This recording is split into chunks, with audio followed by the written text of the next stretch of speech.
கடிகாரம், தொலைக்காட்சி, மேசை, புத்தகம், பை. பையன்டா என்ன சொல்லுங்க அப்போ? ஓகே, இங்க தர்மிகா சொல்லுங்க, பையன்டா என்ன? பேக். பையன். ஓகே. கதிரை, கண்ணாடி, ஓகே. தொலை சாதன பெட்டி,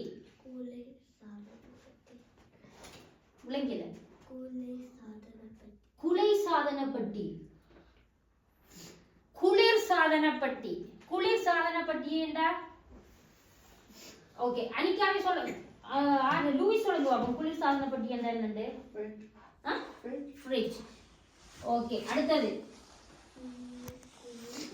மின்குமிழ் என்றா யாருக்கு தெரியும்? மின்குமிழ் தெரிஞ்சாங்க. ஓகே, அனிகாவே சொல்லுங்க, மின்குமிழ் என்றா என்னது? Light, bulb. விளங்கியல? திரை சீலை, திரை சீலை.